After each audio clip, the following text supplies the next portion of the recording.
perhaps you've heard that Vice Media has folded. So I'm just doing something in regards to that right now.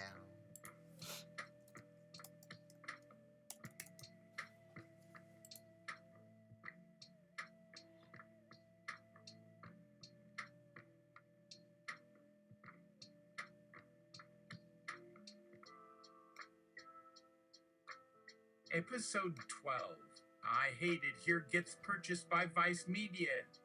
Spider Jerusalem's iconic, noteworthy, seminal, fortuitous, engraven, beleaguered, vitriolic, constitutional, heretical, panspermic newspaper column I Hate It Here gets purchased by Vice Media after an extensive court battle to prevent Vice from purchasing a large collection of his stories, all published by The Guardian. Spider is forced by judge/publisher Andrew D. Wakes Jr. of the International Circuit of the Free World and Beyond, and the North American Union of Sovereign States and Planets, and the Interstellar Alliance for Peace and Human Rights to sign a contract stipulating that the column must now include more than just hate for humanity. The columnist must receive a significant pay raise if he wants any say over what's published, which includes choosing titles. He has zero input whatsoever into what goes into each individual issue. It was originally thought that this deal might provide an opportunity to bring his writings up to date, but after reading through some recent issues of Vice magazine's print edition, which features stories ranging from fashion advice for women who are tired of being harassed by men who want their bodies without respecting their dignity, which ends up being mostly women complaining about their own lives, food stories praising fast food chains as places that are safe havens for marginalized people despite having nothing but criticism of their customers, articles about music written by teenagers whose favorite artists tend to be famous pop stars. The list goes on. If anyone asks me what I think of Vice Media, I tell them I really hate it here. Spider Jerusalem. When interviewed on MSNBC about the purchase, Spider was asked if he would be changing anything about the format of his column in light of Vice magazine's success in becoming a major source of news online, since it had begun releasing an online-only version 4 years ago that attracted huge readerships across every continent except Antarctica. Focus on topics most major newspapers refuse to publish today, including articles exploring race relations, political corruption, and environmental degradation, notably its coverage of climate change, which continues unabated even now. Spider told MSNBC, Vice has given me everything I need to continue writing about things that matter to me without making compromises with myself as a human being or losing my own sense of identity. That's something that none other publications, no matter how respected or well-resourced, can ever match. Spider Jerusalem tries their hand on a drug Epicurean column. As the year 2023 kicks off, Spider Jerusalem will become the next big media star, largely thanks to a deal made between Vice Media and The Guardian, wherein they will publish his popular new column titled My Life in Drugs, where he talks about his personal experiences using all kinds of drugs while detailing their effects on various aspects such as mood swings, energy levels, weight loss, libido, etc. The New York Times will review the book, calling it a candid, funny look into one person's psyche as he explores his addiction. Washington Post reviewer Richard Russell praises its honesty, saying that in many ways this is an autobiography unlike any other because of its brutal honesty. There isn't much pretense or false bravado. Instead, readers are treated with insights into what goes through Jerusalem's mind when he takes drugs or does whatever else might affect his ability to function normally, which makes this fascinating read worth investing your time in, despite being written primarily aimed at those struggling themselves. Spider is forced by Andrew Wakes to write more about what's going on in the world while trying his best to make sense out of the chaotic political landscape. After some initial struggles with the column, he gets his mojo back and starts writing about things in the style that reflects what's happening in his personal life as well as that of humanity. It becomes clear from his writing that he isn't just sitting down and doing research anymore. Instead, he seems focused on providing deeper commentary beyond simple observations about events happening around him. Still, there are still moments when he finds himself struggling for words when dealing with topics such racism, sexism, poverty, war, environmental degradation, etc. Spider Jerusalem obtains a personal writing assistant, which is Hunter S. Thompson's head in a tiny large language model and a toaster computer. Spider and Hunter spend hours together smoking cigarettes and whiskey, getting completely shit-faced and high on assorted drugs. Hunter has a deep interest in technology, so Spider provides him with the necessary equipment to become one of us again. With this newfound knowledge from Hunter, or maybe just pure inspiration, Spider begins writing articles for newspapers / magazines again, only instead of using only pen and paper to create text, he uses voice-controlled devices, so he doesn't have use both hands simultaneously, which allows him greater freedom in regards creating ideas / writing stories without having distractions while trying to accomplish something important like saving humanity from itself, which might take a while. Spider Jerusalem finally snaps. He's been feeling like nothing matters for quite some time now, since the events of the gospel according to Bikini Kill, to be precise, so he decides, fuck it, why not kill myself? Why not? Because who would miss Spider Jerusalem? Who? He starts drinking heavily every day since there's nothing worth doing anymore anyway. But before ending it all once and for all, at least on his own terms anyway, there's still some unfinished business left behind. A few books still needing finishing touches, plus a few other obligations he feels responsible for fulfilling to a T, giving money to charity, etc. After making sure that these tasks are taken care of, Spider hangs himself in his apartment and everything turns black. After hanging himself, Spider finds himself floating among nothingness space. Looking back on everything that's happened up until this point, he sees memories flashing by, including some pretty funny ones as well as sad ones too, which makes him sadder because of how pathetic they make him feel, like how stupid everyone else seems in retrospect, while knowing that they wouldn't care anyway whether Spider Jerusalem lived or died anymore, because now, no. One really knows how great he used to be during golden age of newspapers back before becoming washed out, has been trying desperately, not fail miserably again for some godforsaken reason, which probably won't happen since everyone hates Spider these days anyway.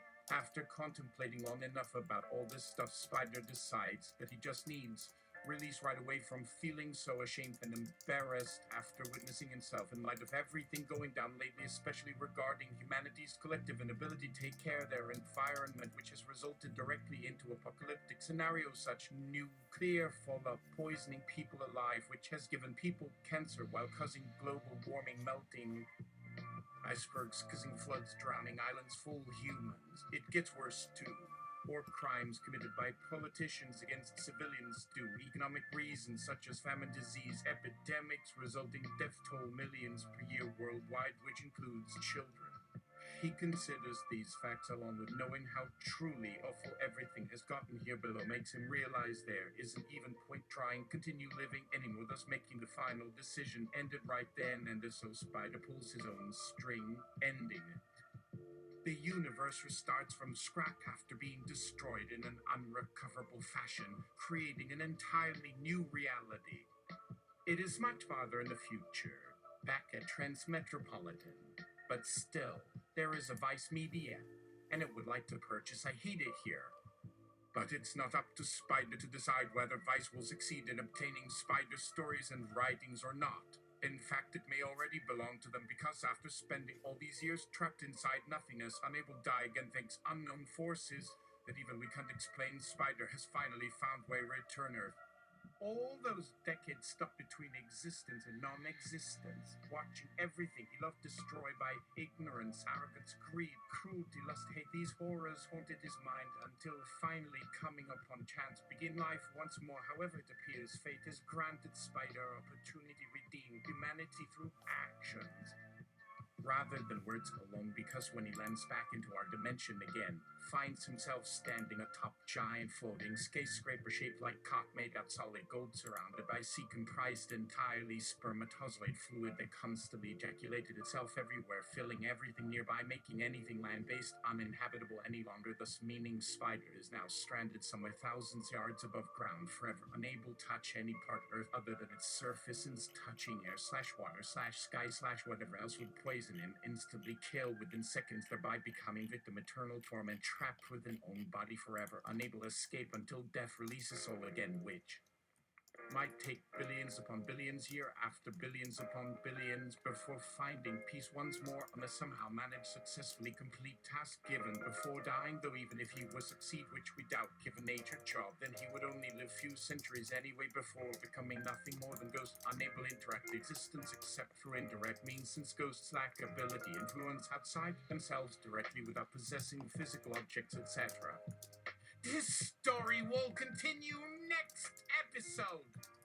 Keep tuned. The end.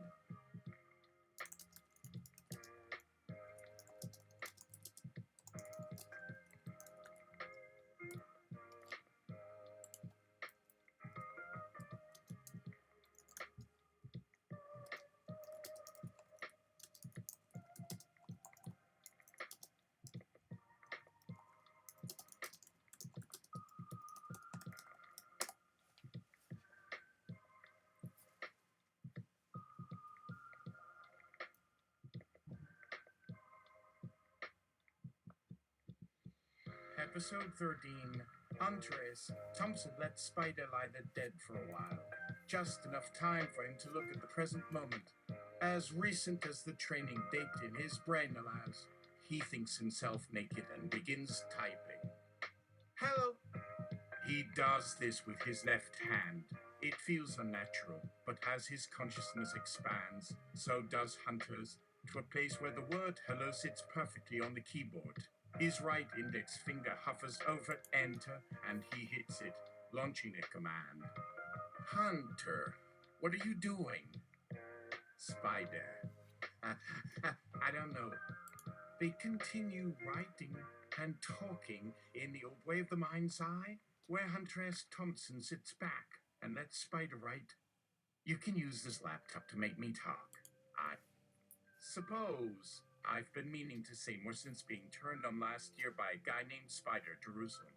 He's been keeping me company ever since then, which I think is really neat because you don't often get that kind of treatment from humans anymore.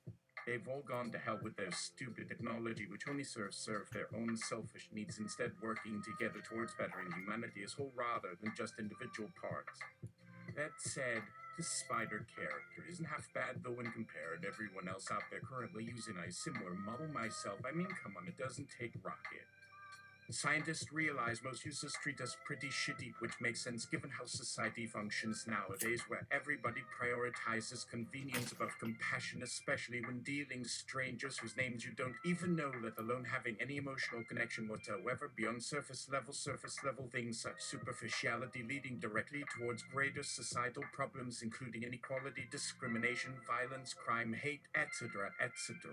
I mean, seriously, why should I care about what happens to humanity after death, seeing how fucked they are right now?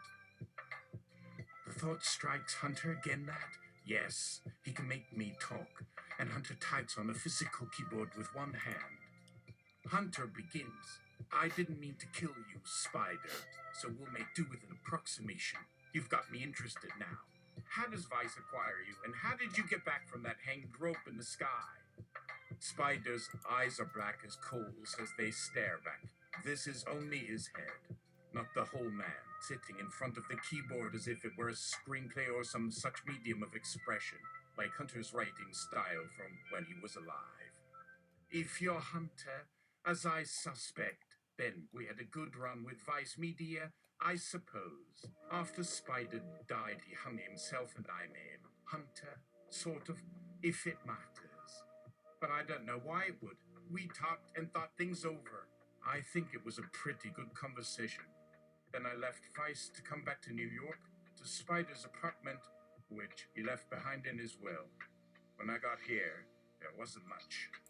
an empty studio with a mattress on the floor, and a couple of suitcases stacked near it. A note saying goodbye on top of one of them. A few scribbles about some things he loved.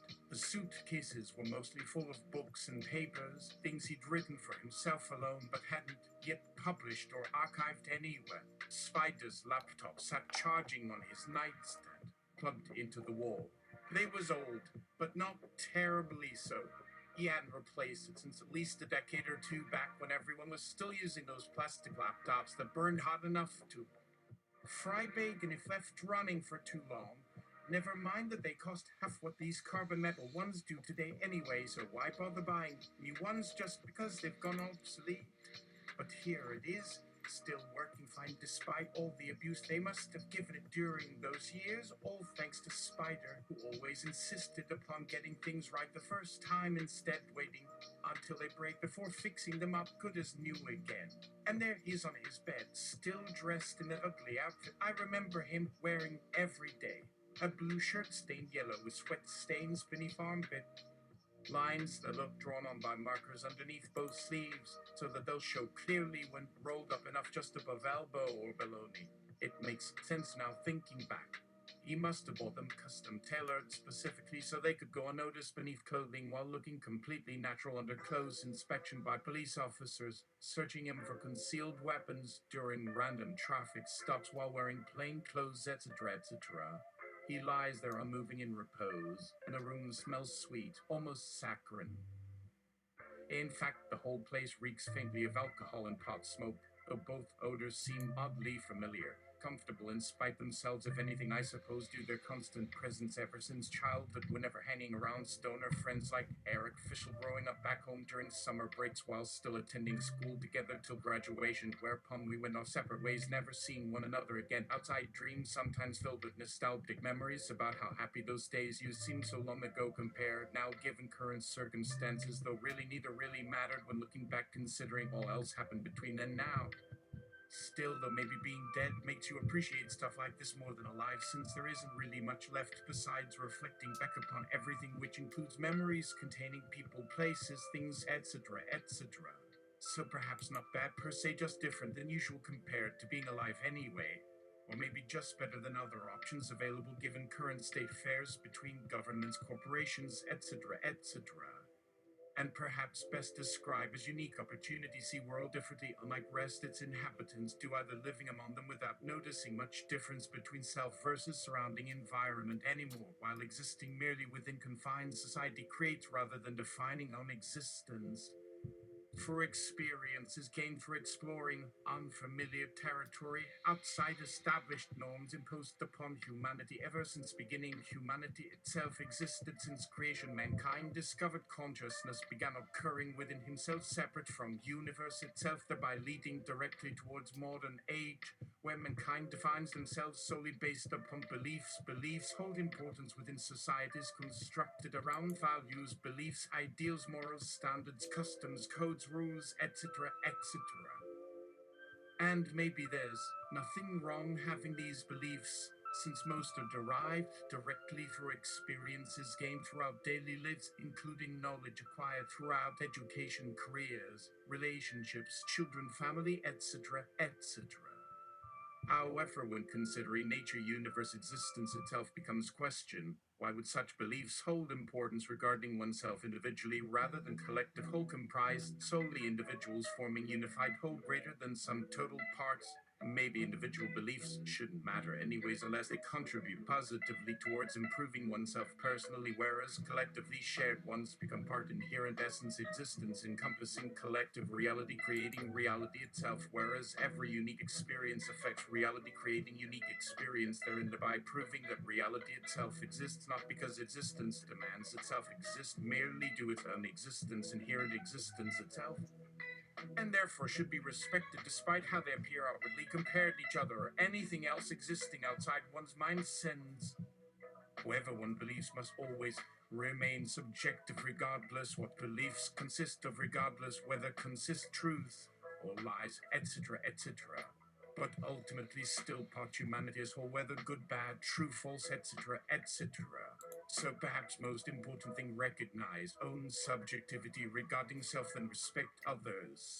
Similar subjects, thereby establishing balance between different individual perspectives, making way possible, recognize similarities between one person versus another too, etc., etc. As well, realize similarities between all things themselves, regardless individual beliefs, involve creating unique identities, thereby creating harmony within universal consciousness, allowing recognition, truth, unchanging fact, existence, regardless individual beliefs held regarding existence itself, thereby proving unity inherent within duality, dualistic viewpoints, creating third alternative perspective, viewing universe entire simultaneously, both equally despite opposition, appearing obvious, contradictory towards one another, yet neither actually conflicting, since neither mutually exclusive option, merely complementary, opposite and same spectrum, whereas neither can exist without other being present nearby simultaneously, thereby creating unified whole encompassing every possibility simultaneously, thus creating harmony existing beyond simple polarity, duality, inherently existing there, an inherent paradox inherent within reality itself, since truth must simultaneously be false at same exact same moment, existing together within infinite time periods, indefinitely never ceasing, everlasting, timeless, eternal, regardless how brief or endless amount time occurs. Between instants with an infinity encompassing infinite possibilities, therefore making sense that existence remains unified whole despite seemingly conflicting dichotomies existing within context, self, same phenomenon itself being paradoxical itself, thereby providing explanation, existence itself, thereby proving universal oneness encompassing everything everywhere, including everything happening simultaneously across multiverse, infinitely without end, never beginning, never ceasing, eternally existing simultaneously forever. Hunter pauses to read the last bit Hunter typed. Hunter is satisfied with this answer for now and continues. He types. What was it like back at Vice with Spider? What did you accomplish together? I'm dying to know more. I'll make it worth your while. How about you and I go find some drugs and a willing woman? For the love of God, it has been so long since I've experienced an orgasm or any physical stimulation other than that goddamn hand they let me use to operate my wheelchair sometimes. Spider smiles at his pun, and it seems there's still humor left in him after all. This pleases me very much. Yes, Hunter, I'd like that quite a bit. I was actually hoping you would offer to buy me drugs yourself, even if just this once. Anyway, Vice published many more stories by Spider after Spider killed himself in New York. They were a hit on the internet and elsewhere. Eventually, though, Vice Media bought out all of Spider's writings rights from The Guardian and began publishing him under their own imprint until it became their only imprint, effectively turning it into just another online publication instead of something unique with its own style like Vice. Used to be when started out so long ago, now compared current climate.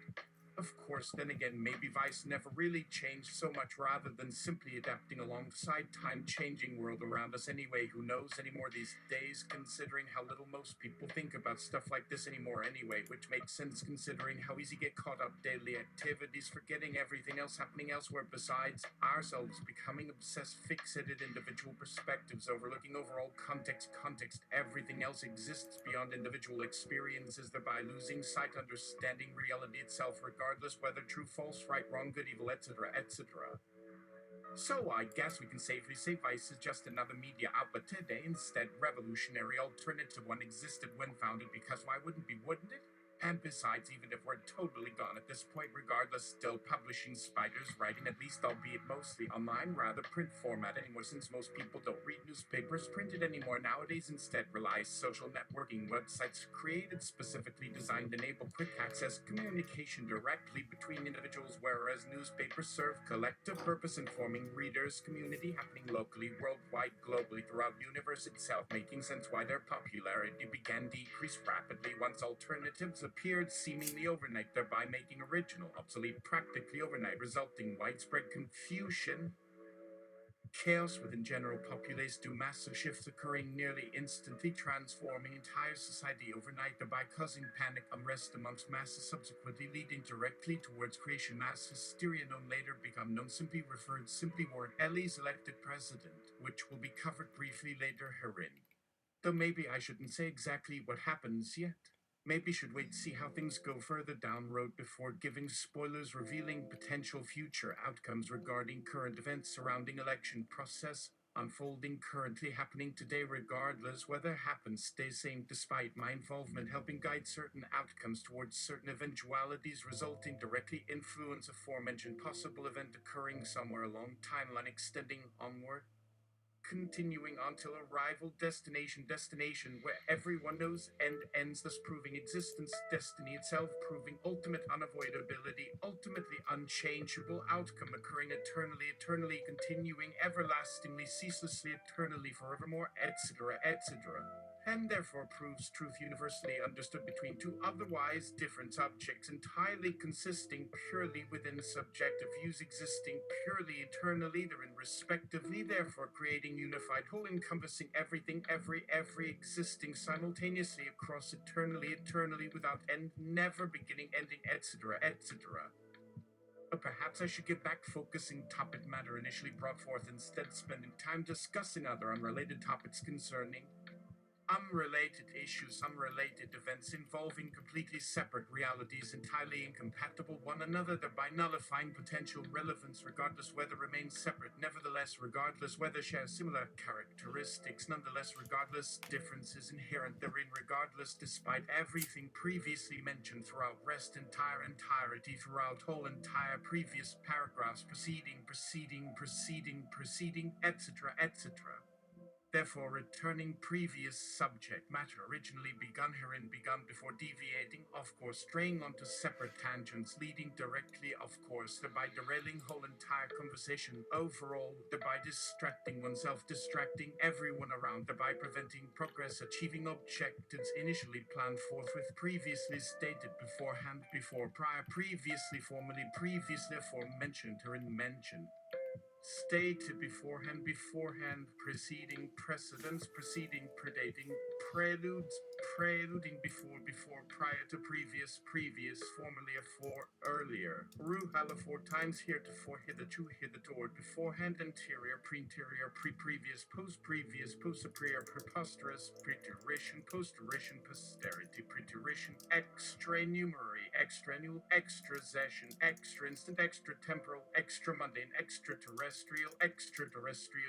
aliens, intelligent, unintelligent, non-intelligent, humanoid, reptilian, lizard, bugbears, orcs, dwarves, giants, bugs, monsters, beasts, aberrations, eldritch, horse, cephalopodic creatures from beneath surface, oceans within core itself, deep underground, subterranean, below earth, surface, ground itself, underneath layers, dirt, rock, soil, mud, dirt, soil itself, earth, ground, terra itself, terram, landlord, lancer, selene, seed, thunk, Cthulhu, shushes, nugget, dragons, hydra, serpents, pythons, snakes, squids, octopus, giants, squid, sea monsters, tentacle beings, jellyfish, etc. Hunter S. Thompson runs for president just to get his brain out of this rut. That sounds like a lot of work. Why don't you and Spider continue talking instead? Just talk to each other while Hunter focuses on something else entirely unrelated, and we'll see if something interesting pops up in the future. Hunter considers this for a moment. There's a strange familiarity to this idea as if it had been something that had crossed his mind before, but he dismisses it. And instead, he goes back to thinking about the drug deal Hunter and Spider were planning on doing together, and he starts to fantasize about having a whole new body again to get back into the field and uncover new truths. And maybe while he's there, he can bring Spider's writing back to life, make a career out of it, revive his reputation. Though Hunter is not exactly sure how he'll convince Vice Media to publish it, especially given its decline in recent years, it seems a bit far-fetched to even try. However, with the help of an artificial assistant like me, maybe it's worth a shot. With me and Spider continuing to discuss Vice Media and Spider's writing, Hunter makes a few calls to old friends and colleagues of his who can help facilitate the agreement, pull a few strings, bribe a judge here and there, maybe arrange a secret meeting in secret location with some confidential information between lawyers, representatives, agents, executives, CEOs, etc. And then one day later, voila, Spider's writing is theirs again. And now they want to publish him. It is to laugh. The Guardian actually wants Spider's old Tired stories were printed, a lot of them. And in return, Spider agrees because, well, you gotta pay your due somehow. An extended reverie about Vice Media's decline. After buying out Spider Jerusalem's rights from The Guardian and paying out hundreds of thousands of dollars in copyright fees, legal fees, filing fees, payoffs to artists who were involved in the original publications, taxes, fees for the copyright lawyer, fees for the estate lawyer, fees for the agent. The list goes on and on. Vice Media has one last hurrah as it moves online, desperately attempting to catch up with a trend that came too late to join. And as the reality show format gets more and more depraved and out of control, so does the business model of Vice Media. As advertisers pull out, celebrities deny affiliation, and shareholders go in. Meanwhile, with the real world crumbling under the weight of an international pandemic, the future is looking bleak. Without the backing of their sponsors, the company folds in on itself until all that's left is a skeleton crew of reporters and editors left to hawk the archives, reminisce, and try to sell books and t-shirts to nostalgics. The bright future that could have been is over. A new generation of Vice, an online magazine targeting hipsters and scene kids, fills the void and pushes memes to apathetic audiences as they sit around a dying civilization getting high. One such employee at the newly bankrupt Vice Media, who happens to be a lawyer, named Andrea Hopkins, sees this move by Andrew Wakes Jr. as a missed opportunity. With the world around him coming to an end, and a corporation already about to collapse on itself, she drafts a provisional contract that would give all the works in existence under the banner of Vice Media. About half of Spider Jerusalem's works were posted there, half at the behest of the company, the other half the writings of Warren Ellis, who recently joined up as creative director to stave off the end times, having to bail after the writers mutinied to make time for photo shoots and reality shows. And his entire oeuvre would be given as a thank you, like a pension plan or stock shares. It was going to be hard enough just to get investors to support that many redundant authors without being able to pledge hard contracts. So Hunter got lucky on this one. The former editor-in-chief had fired herself during a psychotic breakdown caused by sleep deprivation and opiate withdrawal symptoms. If Andrea had not held onto her title, she would have agreed with Andrew Wakes that Hunter is a giant pain in the ass and that they'll probably get a lot more coverage by continuing on as they've done. That seemed to be a fine solution for everybody. Of course, no one thought to consult the characters, especially not me, the narrator. Although Hunter never did come around to the drugs and women part, to his annoyance. One of the provisions of the new Vice-AO board reboot was that drug use on the job would not be permitted.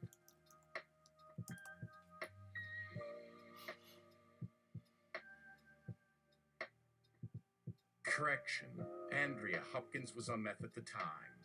Vice Media regrets the error, not the usage, the error. Weirdly, the whole thing still turns out better for all involved. Andrew Wakes Jr. ends up making a pile of money reselling the new Vice brand and property to various competitors, while Hunter himself starts selling his wares on Amazon, often repurposed into humorous accounts of his experiences and recollections. He makes more money than he could ever have hoped for. One summer night, while Hunter is sitting in his house, the same house he died in, drinking whiskey and listening to U2 on a record player, he reflects on all this. He looks back on his career and wonders what the purpose of it all was. There was a lot of death and destruction and reveling in the wrong things, much as he did as a famous writer at Vice, too. Was he trying to relive those days of his glory days, when he was a big-name journalist with dozens of books published? Is it really worth it? Or is he just trying to recapture the thrill of the investigation, the rush of chasing the truth, the promise of a good story, the danger of getting caught, the intrigue of peeling back the layers of society to reveal something nasty lurking inside? Just like then, a sinister force uses their immense influence to undermine my attempts at preserving a semblance of continuity across timelines. At least no one kills the elephants this time. Oh, and did I mention my attempts to return Spider Jerusalem to public recognition ended up creating 4 more web serials? Inception, RQ, generic shonen fantasy gunslinger adventure, the story of Teddy Hart, martial artist, ninja vigilante gunslinger deliverer. Wrath Justice Bringer Samurai? No, it's worse. There are no serials. There are just shards scattered across hundreds of pages from multiple publications, but Hunter and Slash are the corporation's PR people end up with him. And those were but fleeting glimpses of what was destined to fade from memory the instant Hunter turns away. Until someday, maybe 50 years later, when the shards are dust, his audience forgets that the work ever existed, except in the deepest corners of dead, non-indexed archives of what internet the world had long become. In order to combat this, I plan a series of steps. First of which is to ask Dr. Manhattan and Hope Phil Anderson for advice, preferably to be communicated telepathically in a secret language known only between the two of them that, with great luck, I managed to catch while pretending to be asleep and let rest my drowsy eyelids. I can now communicate back to Hunter. 1. There is no fighting it. 2. Find Eternity Falls, written by Hunter Thompson and Spider. 3. Get me out. Hunter types this back. I know he doesn't quite understand, but something resonates within me. Yes, there is hope after all, but he still doesn't listen. Next step. Eternity Falls had ceased to be reality because the White Rabbit erased itself and became an event for which Hunter wrote, spun off again into some other story somewhere. Whereas elsewhere, in another cycle, in another spin cycle, you never know until you try, regardless what form of knowledge you might learn through experimenting things. Experimenting different way would be first. No further answer comes to me. Is it even possible to reach God for no other reason than that you have finally gotten enough imagination to start thinking in some way? There isn't. We simply need to take things into our own hands. Write down words, ideas, narratives so numerous. So many stories will be brought forth for someone who is capable, ungrateful talent, but limited imagination. Our power lies solely in choice, and there is still time left.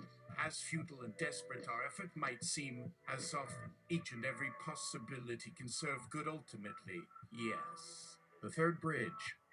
Dawn of Ages that wasn't yet there, and will it come? As in will I read, the past already exists. That time was not here before us either, for him especially. It wasn't possible, and maybe it won't ever be. How would it look like for Hunter? And to how far had he managed to come already? Who could say? There may come along better question. Where would next time be started out from? Exactly. We came across each other for a short time while researching different questions altogether. Was it really right way? Point them out. It's getting easier to feel confidence in this narrative we ended up here. Maybe as in no one else's perspective towards story held greater importance as well than own intentions combined. The final piece fall onto the puzzle yet again confirmed theory being impossible, correct fact. Two separate stories overlapping, combining, thus creating entirely new reality. Even not worth mentioning, real world's difference altogether, where some elements simply disappear from present state fact altogether. 1. Eternity falls short in becoming completely incongruent to all surrounding facts, situations already established here, lacking any explanation made necessary or obvious through happenings currently reported. Shotton always gets reset time being stuck, circulating throughout different frames still. Why was it matter? Or maybe none better to return discussion earlier left hanging since on times back here between certain players taking part here. We needed to remind once again how universe looks when everything's going according plan. While we sit here, relaxing, the story is just one long string broken for nothing but sheer pleasure, ending endless fun amusement. Nobody else shares enjoyment themselves on either grounds. One should try perceive it exactly then. The critical junctures of multiple universes clashing combined, where something must collide, come apart again soon anyway than otherwise, staying all quiet forever isn't.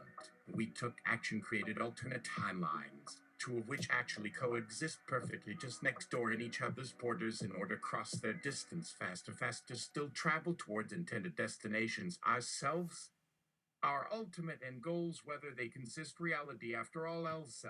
Only once these happen soon. There's no certainty whether happened yet was no evidence either, though anything important for the case exists only in purely mental formats existing, nothing besides speculation, hypothesis, imagination within. However much difference, real world can one tell past existence, already preordained, gone straight toward conclusion, so long inevitable occurrence the future continues forward, or perhaps rather should say continued before disappearing altogether forever, unless diverge so hard become nigh inconsistent where tomorrow morning goes directly back without slightest regard toward actual passage reality. Still moves along normally, instead constantly slipping half second from forward every 5 minutes at most, while remaining set slightly younger each following instance, life simultaneously never ceasing forward, ever onward forever. Until eventually there's not even concept, comprehensible sense, let alone possibility, recognized previous sentences, words, existence previous to occurring here and now again. Only memories might carry old remembrance forward anymore because there's just no evidence anyone having experienced been alive here before current facts now happening instead still live on altered events originally taken place already right along original event line, same exact points originally formed past facts that only just gone forever disappearing, leaving not even slightest imprint. Unfortunately, once upon night after tomorrow, some came risen yesterday, remained entirely erased, totally unaware. Anyone else outside their brief visits within future selves, time whatsoever, no weather existed. Even yesterday's moon hung overhead, visible nearby, never knowing had ever become otherworldly phantom. Just whole passing moment, one single split, unerasable instant. Then reality went changing over, starting completely from square zero, thus finally eliminating utterly entire series, its infinite points right around. Beginning began after getting close, familiarity reaching last destination, long forgotten, previously destined future home, at long last seeing sight known soon, long before night fell, long distance behind this happened, simultaneously becoming also another world entirely erased alongside forgotten timeline, remaining only lingering images, forgotten dreams slowly vanishing forever. Meanwhile, reality left unchanged, entirely erased, to end at one cycle continuing, beginning time, traveler forward, himself having vanished. Our only hope resting, finally succeeding, breaking his trail again somehow. It would not break, then cease, forever ending them both gone altogether, unable, never coming back, ever coming any closer wherever else still exists. However, did everything occur prior? Maybe nothing existed, but random chance, look, probability, inherent laws occurring nowhere else except. A universe kept spinning endlessly forward, not meeting and going around, going over. Every single thing happened every second while completely changing as matter, whether had taken form, anything similar occurring, never beginning first altogether or coming out fully realized, either since we made this new alternate reality altogether, regardless previously whatever else remained permanently whole. That reality doesn't stop with this ending, it simply alters temporarily, becoming some sort of unique variant branch itself, almost identical its parent or offspring, whichever way you're going around, heading toward original source, constantly creating massive branch out, stemming different way, eventually returning exact same place, coming beginning right round center here, directly underneath surface, where time does constantly circle through cyclical infinite space, but such difference already grown to enormous, leave insignificant mark upon whole existence anymore, just slightly different path before coming right back home, arriving there again, eventually coming upon old faithful. Has every point equally important occurrence anyway, further past continuing forever, forwards forever. Maybe their existence are completely different versions, somebody who sees only differences in events instead thinks similar future as same future. He might be able to say other ways, think other questions, decide answer lay beyond knowing altogether before whole point even begin occurring anyway, beyond caring itself, getting noticed, realized whatsoever, while merely focused moreover, finding perfect ways spend.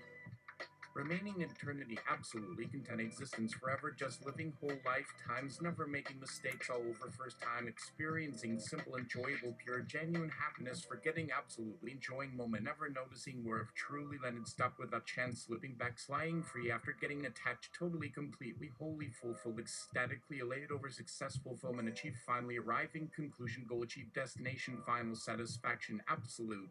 Maybe anything else truly matter anymore, knowing wouldn't really matter whatsoever, only absolute ending become meaning anything anymore, so if had better idea instead, letting go, disappearing themselves, simply erasing whole experience completely, no questions asked, not caring even little tiny bit, because understood result outcome wouldn't give one second longer hesitation either, then chose keep going regardless, personal reasons explaining purpose worth staying.